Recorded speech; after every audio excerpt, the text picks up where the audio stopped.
Hi guys, welcome back to our channel. I'm Elsie and this is... Tony, What are we talking about today, Tony? we're talking about something which happens to everybody ultimately, so I'm sure you got a clue there. And what's making me think of that, of course, is that I'm due to go to hospital next week to get stents put in. They tell me there's a risk of between 1% and 0.1% of not making it through the operation, although it's a fairly straightforward thing. I mean, I'm quite comfortable with the idea of getting these in. I'm quite comfortable with the risk I'm taking.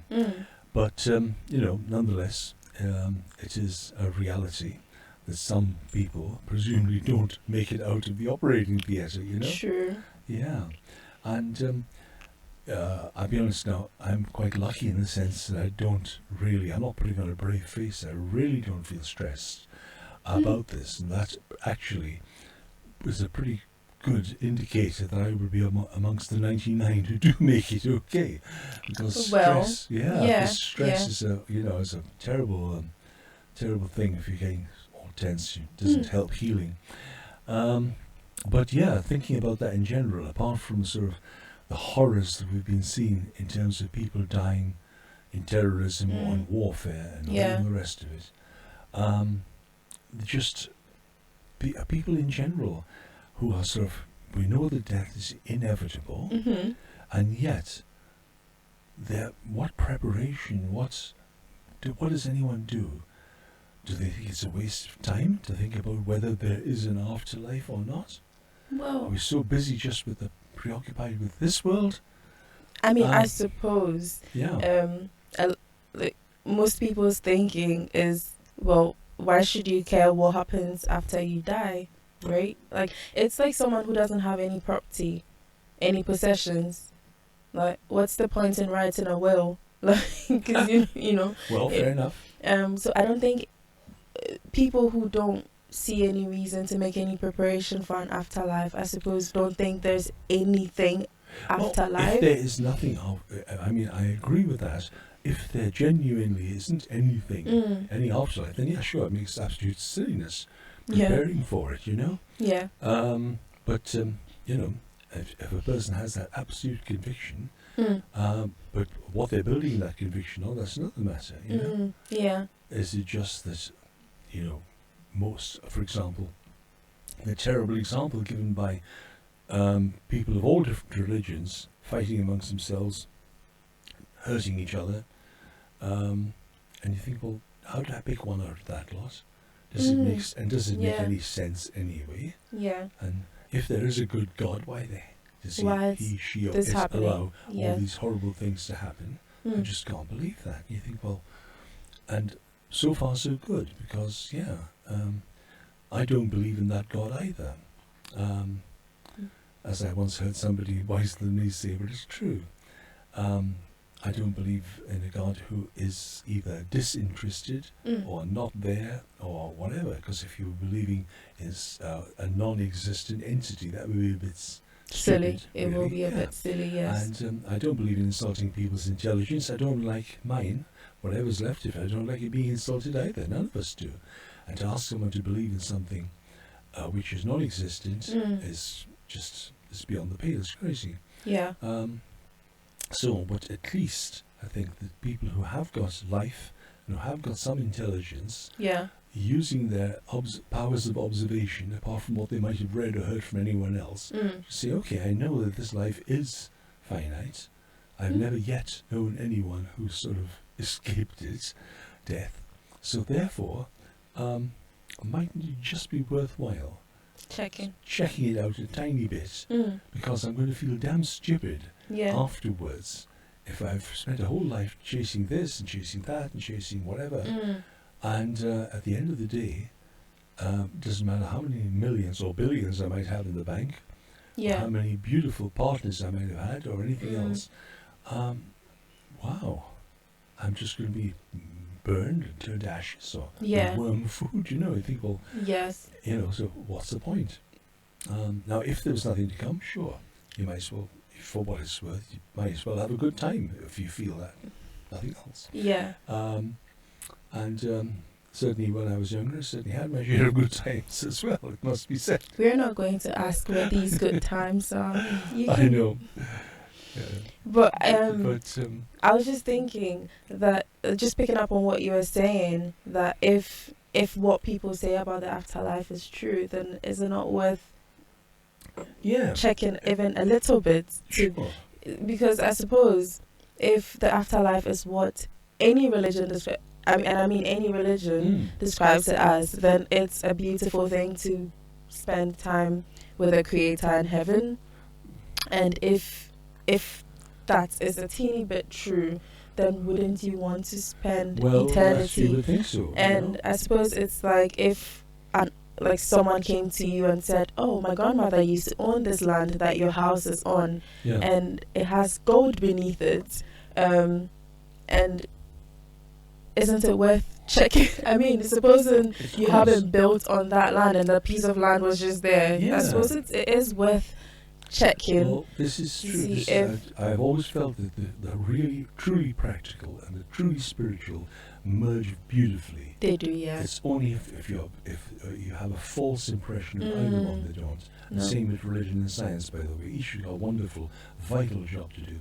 Yeah. But I think from a practical point of view, if there's something to come afterwards and there's some input that we can make, or something we can do, or something we can receive to alter the outcome of being either a happy time or a miserable time, heaven or hell by any other terms, then I think it's pretty shameful and silly if we didn't check it out.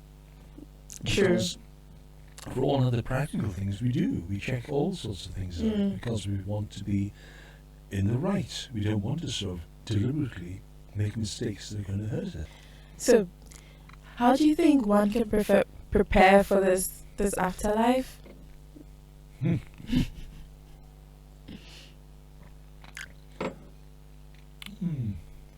Maybe by making a podcast. No, seriously. Trying to be the best person you can be. Trying to help others along the way. And yes, if you have faith, then attempting to be true to it. And being kind to people and understanding that not everybody comes from the same place. Not everybody. I don't just mean them. Oh wait. And you will be cancelled again. No, everybody is different because of the difference in their backgrounds, what they've experienced in their early life, things like that. So what would be inexcusable behaviour from one person might be you might cut the other person slack because of what they've gone through. So, but as far as preparation for that life, I mean, there's not much we can sort of take with us. No. I mean, even the pharaohs who put themselves in their big fancy tombs, they had all these things for the afterlife. And all the artifacts are still there as well. They haven't been transported to wherever they're going to. I mean, that should be a sign to we here who still have life, for us to know that at the end of the day, there's whatever we're clamoring for on this earth, whatever we're fighting for on this earth, at the end of the day, we're not going to take it along with us. Well, it's true. It's absolutely true. The richest man, their wealth is left. The most beautiful person, their beauty goes. It's just it's the way it is. And once you reconcile yourself to that, you don't have to be miserable. No. But you can recognize things as for what they are, rather like, so I enjoy that at this time, it's here, and I'm grateful for it. In our case, I think we'd say grateful to God. There's nothing to stop people being grateful, even who don't have if you like, a belief in God. There's many good, grateful people. And it makes a difference to the way they live their lives. Right. You see, I don't understand how it's all happened, but I am. I'm happy to be alive. I suppose that stops addiction as well. Like, to have something and to just appreciate it for what it is, and just enjoy it in the moment, and not indulge, where you put your whole hope and just indulge in it generally. like that's the only thing that makes you happy. Yeah. Now I must admit that I admire your not fear for death. I just want to know, why don't you fear death? Because a lot of people do. Really. And it's quite natural, because after all, when you look at death, a cessation, a wiping out, a bereavement, the people you leave behind, my gosh, there's plenty of reasons to be sad about that.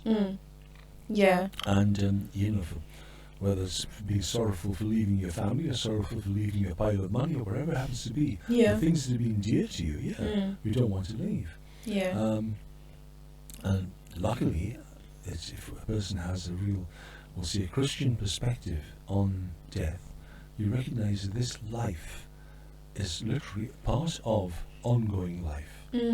This life is a preparation for the next stage. In the same way, whether it's a caterpillar metamorphosing into a butterfly, or an infant developing inside his mother, who's always just known the security of that womb, and there's all that. You still have to come into this world. It's got the amniotic fluid around it.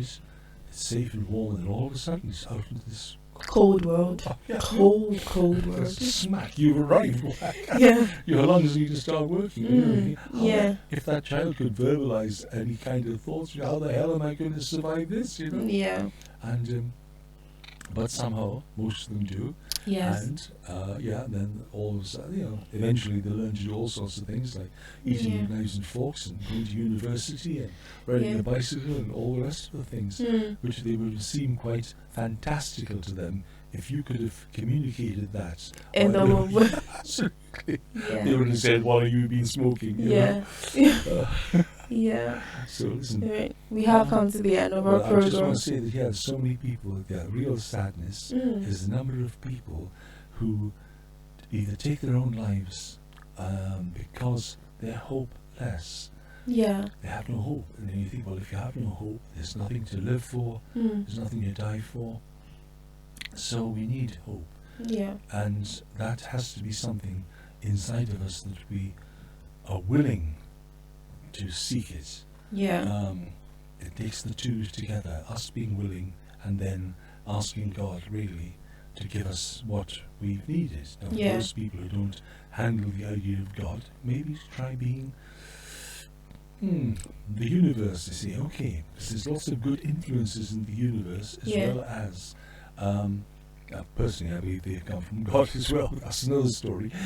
The good influences in the universe, as opposed to the bad influences. Because you see, there's plenty of all these floating around. And if you have some of those, and you feel that you're trying to as I say, be kind, be in your judgments and your dealings with other people, and take care of yourself, or not spoil yourself, then I think you'll be all right.